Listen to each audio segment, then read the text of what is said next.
Hey, so I'm back, and I'm just going to do a little quick overview. We talked about the daily activities in recovery. We also talking about sitting down with a recovery coach for the first time and following up and being able to get comfortable with being able to share and be open about this journey that you're about to begin. So, with that being said, I told you our next session we was going to start talking about the Readiness Ruler. And in that ruler, we asked just three important questions. We don't try to get so far into it. I'll actually be able to give you the worksheet, and you will be able to circle where you're at on this Readiness Ruler. But I want to be able to start with you and being able to make sure we can go personally of understanding how to do this activity. All right, so the Readiness Ruler, as we enter recovery, we make a great number of changes ranging from stop using substances, avoiding people, places, and things that put us in relapse or put us in the risk of relapse, developing new friends, and taking responsibility for our past and our present. We often talk about being a mentee. When we see our coach, they have already, like me, I've already stopped using. Again, going on 16 years of sobriety. I've been through the process, been through the transformation, all of the changes and the emotional changes and everything that you will embark on. So I do have the experience of helping you address some of these issues. But as we begin to enter this, right, we make a great number of changes, right? As we begin to enter into this journey, we make a great number of changes. And that's what I want to begin to talk about, the changes that we make, right? So as you look at this, you say, you may want to use this Readiness Ruler and just ask you a couple of questions to see if you're ready and where you're at in your recovery. So I'm going to ask the first question. They have an underlining word in it. So I ask the first question. How important is it for you to make this change? How important is it for you to make this change? Again, underline, important. How important is it for you to make this change right now? Not because you're incarcerated, because, I've always wanted to do the right thing when I was locked up. But how important is it for you to make this change and really getting into yourself and saying, I want a new way of life. I want to be successful. I want to be a successful parent. I want to be a great dad. These are a whole lot of things, the questions that start to filter in my head when I was walking around the track in Farrington, New Jersey, back in 2005 through 2007. I began to do an evaluation on myself and ask myself the question, because what I looked at is I was already successful at completing school, becoming a plumber, having different skill sets, being a cook, culinary. I was also a cook while I was in the kitchen. Matter of fact, I was one of the main cooks. So I was able to use my skill set while I was incarcerated. That's something big. Labor is a real big thing while you're incarcerated. And so that was one of the skill sets that I was able to kind of manifest and begin to use and begin to craft and even get better in my culinary experience in the kitchen, because I worked with a team of people. And so they were sharing their gifts and their resources and their talents with me and, giving me, some good secrets on spices and recipes and stuff. And so today I have a community cafe, a real company in Washington, D.C. DC-based business, CBE company, the whole nine. And so I'm saying that to say that I took my skills and my gifts while I was incarcerated, and I manifest a company here today. So them some things that you can look at. Again, how confident are you that you can make the change? How confident are you? So again, I underline with red letters, confident.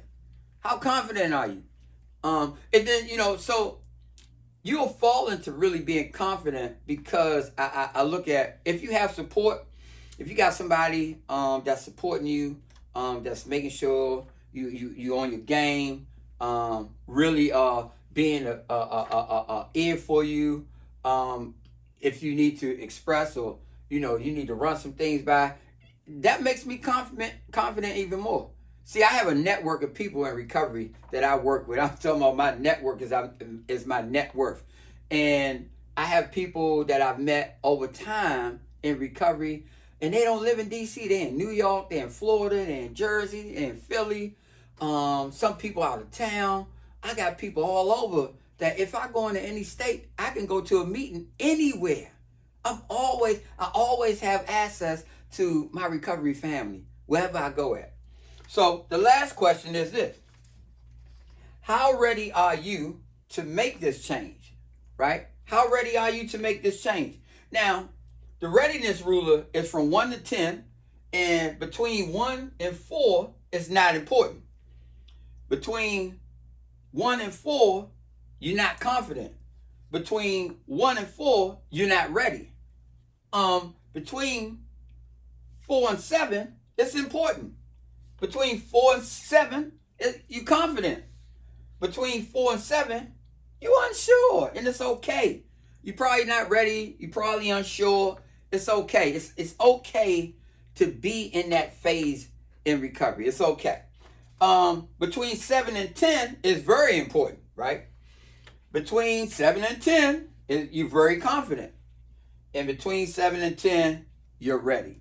And so again, I'll make sure that you get this on your learning tablet, this activity for yourself that you can get on your learning tablet to make sure you can start to check this out for yourself. And you can find out where you're ready, and if you're not ready, then we can go through it. And then you'll also be able to work with Miss Link and Mr. Green, and they submit your answers and questions and send them back to me, and then we can go a step further with addressing some of the needs that you might need, and saying, all right, whether you're ready or not, why you're not ready, explaining, and we can get some explanations of why you don't feel confident right now, or why you're unsure that you're not ready. Whatever it is, like, we really want to have this dialogue with you right now to make sure we can get you ready for this journey. So again, I'm just putting this on the board, but I'm also give you the worksheet so you can really go into,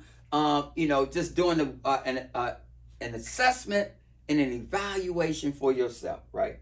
These are some quick things that we can go through to take on and for change. Again, I always want to leave you with this, right? This approach to recovery is a slow approach. It's nothing to rush about. I haven't rushed. It's one day at a time.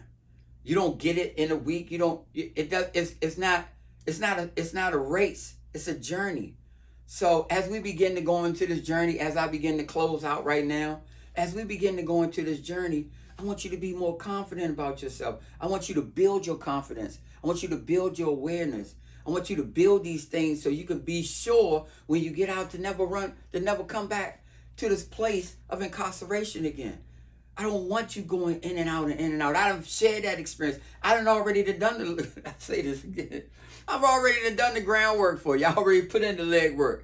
So I'm here to give you the viable information, the important information, the important resources to make sure that you can be successful. This is what the Hope Foundation does. The Hope Foundation is a pre and post-release organization and company that'll work with an individual while they're in and while they're out. As again, I'm gonna close out with this. We also have a virtual program, aftercare program that you can sign up for anytime you're about to be released. You can share the information, or you can request the information from Miss Link, or you can request the information from Mr. Green, and they'll sign it up, and we'll put you on the application. And we're in our 4th cohort. We've been doing this ever since COVID. We started in April. We made sure individuals got a stipend. We made sure people got connected to resources and jobs, and and building resumes. And so we have a wraparound services to make sure that you get to where you need to be. So again, not only do we have you while you're incarcerated, we have you after you be released. So we're going to be looking for you, and we're going to be making sure that we are supporting you the best way we can. And with that saying, I want to tell you, I'm looking forward to working with you in the next step. These are the two where I work with Christine, and she gave you the first session, and so I closed it out with this one. And so as we go into the next session in March, you'll be ready. You'll be also ready, and because we have a curriculum called Now That You're Sober, and we're actually going to put that curriculum out there and make sure we hit the steps and we hit the ground running to make sure you're ready on your recovery. So with that being said, y'all take care. Until the next time, peace.